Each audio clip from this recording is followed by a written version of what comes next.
Good morning, ladies and gentlemen. Today is a historic day.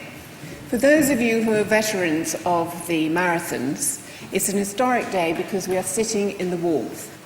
We're sitting surrounded by comfortable chairs and no sense of the British weather biting at our heels. I hope you will have all seen the extraordinary performance by Maestro Luigi Ontani. The procession that started at the Serpentine Gallery and ended here at the Royal Geographical Society. It was as if God was shining on us, because it was a celebration of what this country can do in terms of the weather, and I must start talking about the weather, as well as really a celebration of this extraordinary artist. He mapped British history through the table vivant, through the historical figures that you could see from the perspective of the balcony of the Royal Geographical Society. So I think we should cap once again the incredible start to this marathon.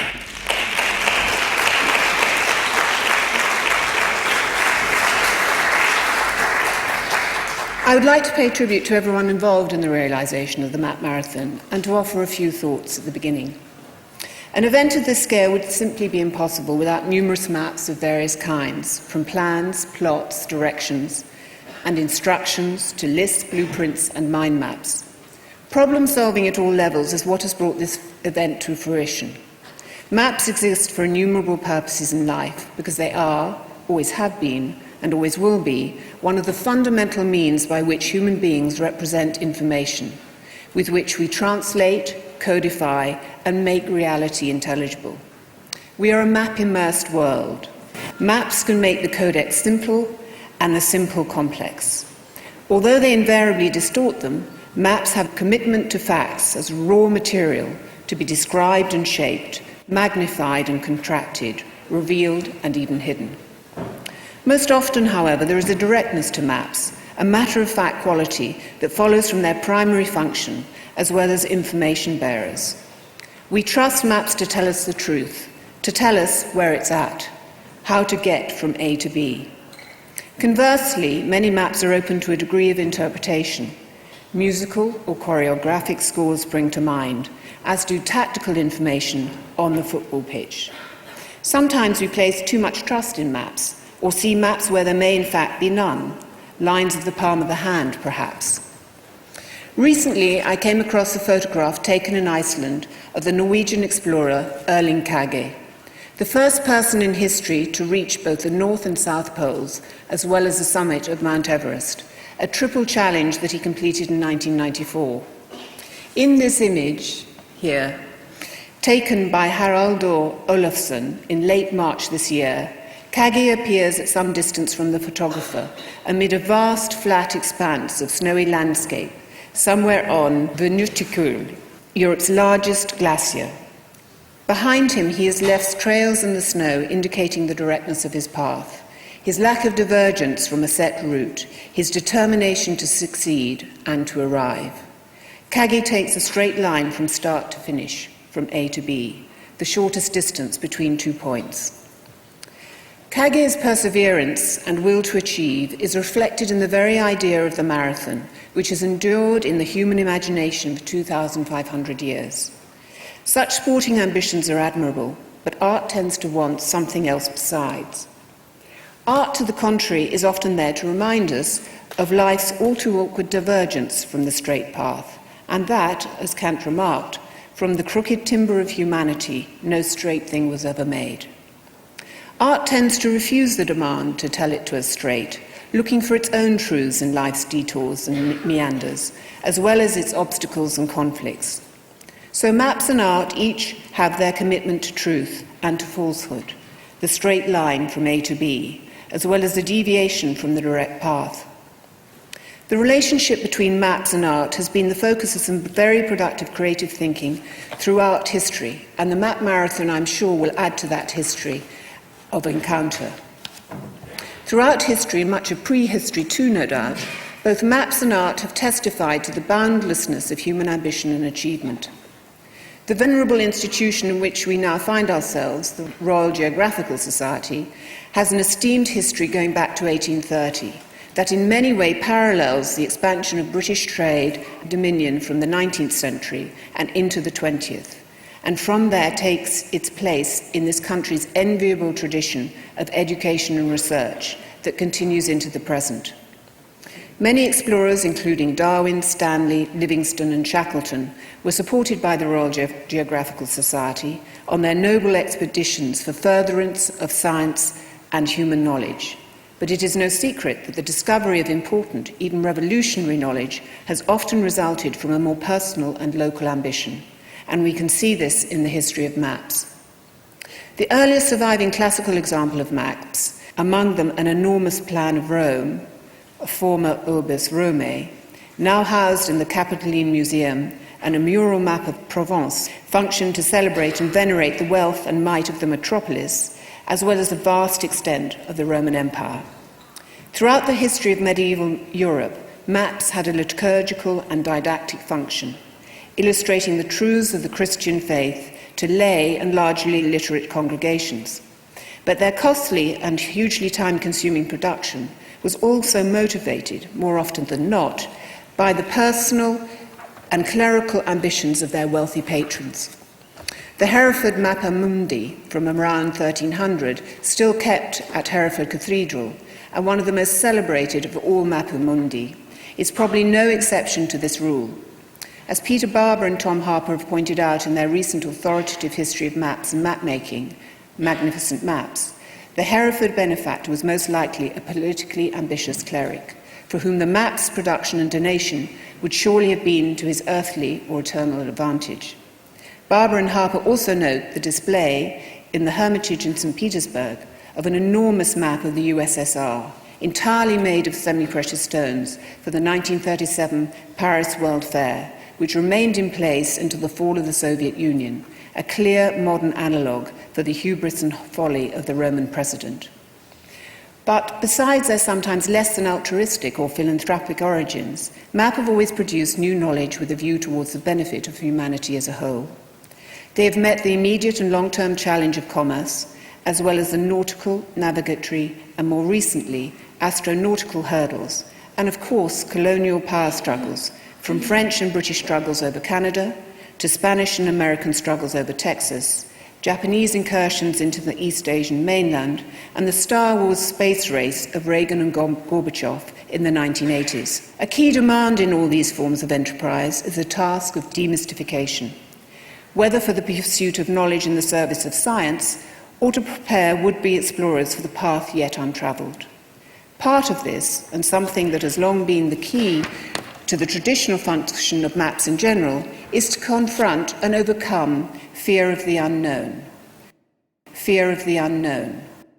As the art historian Deborah Hicks Strickland has shown in great detail, dragons and monsters serving as metaphors for unacceptability, or as a transference of all of society's worries and woes onto an imaginary being that can never be destroyed, populated large swathes of medieval art production, from psalters and other illuminated manuscripts to stained glass window design and timpana. The frequent appearance of monsters in the Christian art of the period above all symbolized the systematic, if not total, demonization of black Africans, Jews, Muslims, and Mongols, not least forming a key link in the transmission of anti-Semitic thought to the modern age. A key example of this in the field of maps is the Ebsdorf world map of around 1300, rediscovered in Germany in 1830, extensively photographed in 1891, and destroyed during World War II. It is worth recounting just a few details of some of its more outlandish imaginings. The creature known as the Yale had been described by Pliny and copied by Solinus in around 250 AD, and appears in corresponding fashion on the Ebsdorf world map as an animal with a horn pointing forwards and another pointing backwards. Contemporary science continues to interweave the unknown and the known, and the exceedingly logical and the seemingly illogical, disclosing long-kept secrets, rubbishing old theories, and forging new links across the world, not only from A to B, but on to Z. With the instantaneous global reach of the web, space and time are compressed. The path from A to B has collapsed into a vast immediacy. New hybrid identities, often unfathomable to outsiders, arise and disappear with increased urgency and frequency, and subculture begets subculture in an endless spiral. In the resulting confusion, we take a guilty pleasure in a process of homogenizing globalization, the reassuring feeling that we could go anywhere and still be at home. The ubiquitous chain airports, hotels, bars that today span the planet were famously termed non-places by Marc Auger. But every non-place is still someplace. The identities and secrets of others from across the world, their successes and their tragedies, are today brought onto our screens, our living rooms, our smartphones. With the conflation of web and satellite technology, new means and new dangers for both surveyors and the surveyed arise. The web can locate virtually anything and potentially everything, but we too are locatable. In an age where practically every corner of the world has been mapped, are we thereby unacceptably exposed? Does the idea of remoteness still apply? If it does, it may be in the uninhabitable depths of the sea or perhaps on the moon. Is it still possible to travel on land and to cut oneself loose from this apparently unstoppable connectivity, to drift from the path from A to B? It may just be, but it also might involve considerable danger and require a nerve for adventure. There may, after all, be dragons, and you'd better take a map. Maps, of course, are crucial to the Royal Geographical Society, and this year, the productive encounter between the arts and the sciences finds physical form, as we create a link between the Serpentine Gallery Map Marathon and the RGS, with the Institute of British Geographers, by hosting the Map Marathon in the RGS's spaces. We are grateful to Dr. Rita Gardner, Director of the Royal Geographical Society, for this really incredible opportunity. We're immensely indebted too to all the participants in the Map Marathon for illuminating this extraordinarily rich topic with such a wide variety of presentations taking place over these 2 days, as well as to those who advised us during the search period for this event. Over 200 people have participated in previous Serpentine Gallery Marathons, beginning with the 2006 interview marathon with Rem Koolhaas in the Serpentine Gallery Pavilion, designed by Rem Koolhaas and Cecil Balmond with Arup, and followed by the 2007 experiment marathon with Olafur Eliasson in the Serpentine Gallery Pavilion, designed by Olafur Eliasson and Kjetil Thorsen. The 2008 Manifesto Marathon in the Serpentine Gallery Pavilion, designed by Frank Gehry, and the 2009 Poetry Marathon in the Serpentine Gallery Pavilion, designed by Kazuo Sejima and Rei Nishizawa of Sana. The 2010 Serpentine Gallery Pavilion has been designed by the world-renowned French architect Jean Nouvel. Beginning in 2000, prior to the introduction of the marathons, the pavilions were designed by Zaha Hadid, Daniel Libeskind with Arup in 2001, Toyo Ito with Arup in 2002, Oscar Niemeyer in 2003, MVRDV with Arup in 2004, which was unrealized, and Alvaro Caesar and Eduardo Soto de Moura with Cecil Balmond of Arup in 2005. We are deeply grateful to those organisations who supported this marathon, the marathon of this year: the Arts Council of England, the Annenberg Foundation, the Kensington Hotel London, and our media partners Time Out and Wired. We greatly appreciate the support of Stephanie Czerny and Marcel Reichert at DLD Digital, Life Design, the DLDconference.com, and of the ever-visionary John Brockman and the Edge Foundation for their ongoing collaboration, which is a continuation of the success of the 2007 Experiment Marathon. We are also extremely grateful to Giulio Kant of Cropello and Galleria Lorcan O'Neill Roma for their support of the performance by Maestro Luigi Ontani. The Council of the Serpentine Gallery are always in our thoughts, and our gratitude is endless. Many thanks also go to Scott King and Matt Worsley of Crash for the concept of the publication I hope you will have. For the production of the Map Marathon, I also extend my thanks to Justin O'Shaughnessy, Martin Langthorne, Sarah Jane Grimshaw, Alison Jenny, and Jacob Patterson, as well as Hilary Cobb-Sasson and Mark Blower for their wonderful documentation. To all of the people mentioned here, as well as those not named, but who have played an important role, we are deeply grateful. Almost finally, I'm indebted to the remarkable team at the Serpentine Gallery, in particular the visionary Hans-Ulrich Obrist, co-director of exhibitions and programmes, and director of international projects, who I, as director, have the great pleasure of working with every day, as well as the remarkable Sally Talent, head of programmes, and Nicola Lees, programmes curator, who have brought together the Park Nights 2010 series and the Map Marathon, together with Lucia Petriusti and Vanessa Boni.